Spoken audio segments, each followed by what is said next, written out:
श्री श्री स्वामी समर्थ सेवेकरे हो. काल आम्ही त्र्यंबकेश्वर येथे त्र्यंबकराज महाराजांच्या दर्शनाला गेलो होतो. चला तर आमचा प्रवास कसा झाला, दर्शन कसे झाले याबद्दल मी तुम्हाला सांगते. आम्ही सकाळी इथून आमच्या घरातून 3 वाजता पहाटे निघालो होतो. वाटेमध्ये ट्रॅफिक खूप होती, पण काही वाटले नाही, कारण आम्हाला गुरुपीठ आणि त्र्यंबकेश्वर इथे जायचे होते. आता आम्ही सर्व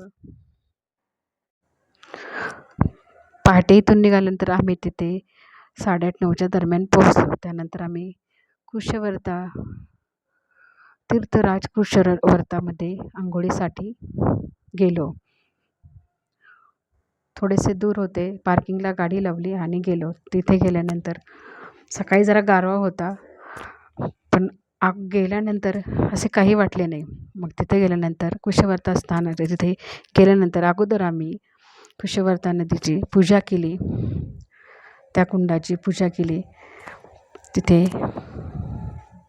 तिला दिवा वगैरे, नारळ वगैरे, पैसा, हार, फुलं हे वाहिली आणि तिची परवानगी घेतली आणि तिथे आंघोळी वगैरे करून नंतर आम्ही मंदिराकडे गेलो. कुशवर्ता नदीवर खूप गर्दी होती, पण खूप छान वातावरण होते. खूप छान वाटले तिथे आम्हाला, मन भरून आलं. खूप छान वाटलं, फ्रेश मस्त छान पाणी होते. सगळ्यांनी मिळून तिथे आम्ही आंघोळी केल्यानंतर सूर्याला नमस्कार करून, जल अर्पण करून कुशवर्ता नदीची पूजा केली. तिथून तांब्याभर पाणी घेतले आणि वर एक महादेवाचं मंदिर आहे, तिथे ते महादेवाची पूजा वगैरे केली. खूप छान वाटले. सकाळी गारवा तर जाणवत होता, पण असे मनाला एक आनंद पण वाटत होता की चला आपण आज इथे आलेलो आहे त्र्यंबकराजला, आपल्याला त्र्यंबकेश्वरांचं दर्शन घ्यायचं आहे. वातावरण पण खूप सुंदर होते. आम्ही नदीची पूजा केली. त्यानंतर तिथून पुढे आम्ही दर्शन रांगेमध्ये गेलो. तसं खूप गर्दी होती.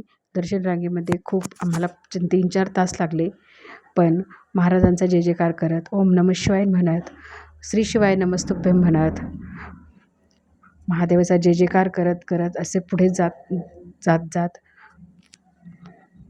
आमचा नंबर आला. गेलो. 3 तासानंतर आम्हाला दर्शन भेटले, पण महाराजांचे दर्शन झाले. खूप छान दर्शन झाले. थोड्या वेळ तिथं आम्ही त्या वातावरणामध्ये रमलो. खूप छान वाटले आम्हाला तिथे. त्र्यंबकेश्वर हे ठिकाण पवित्र आणि एक तीर्थक्षेत्र आहे.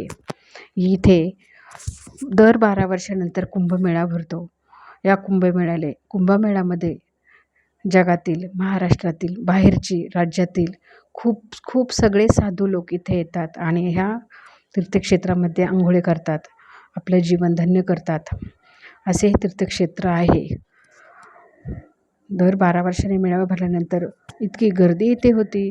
महिनाभर हा कुंभमेळा चालतो. अशा ठिकाणी अवश्य भेट द्यावी, कारण आपलं कुठे बाहेर लांब जाण्याची गरज पडत नाही. हे आपलं एकदम अगदी जवळ आहे.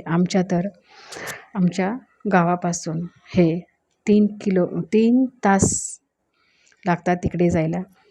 आम्ही गेलो, तिथे सर्व काही केले. मंदिरात जाऊन दर्शन घेतले, तिथे वेळ घातला.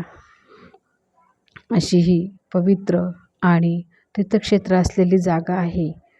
या ठिकाणी साधू संत तर नेहमी भेटतात आणि या ठिकाणी त्र्यंबकेश्वरला नारायण नागबलीही करतात आणि शांती वगैरेही पण करतात.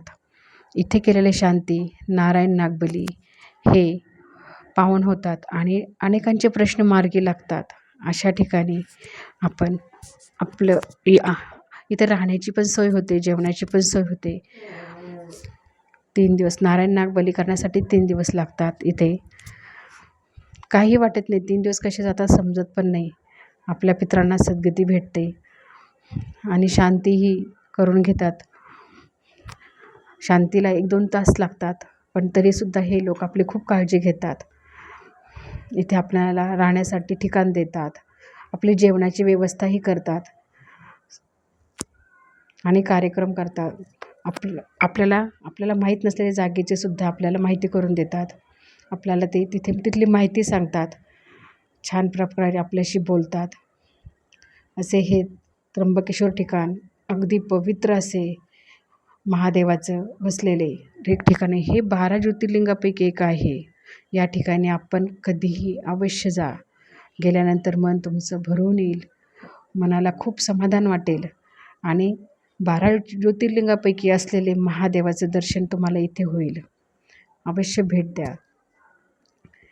कधीही जा, कधीही इथे गेले ना, कधीही खूप गर्दी असते, कारण हे महादेव जागृत आहेत आणि आपल्या मनातल्या इच्छा पूर्ण करतात.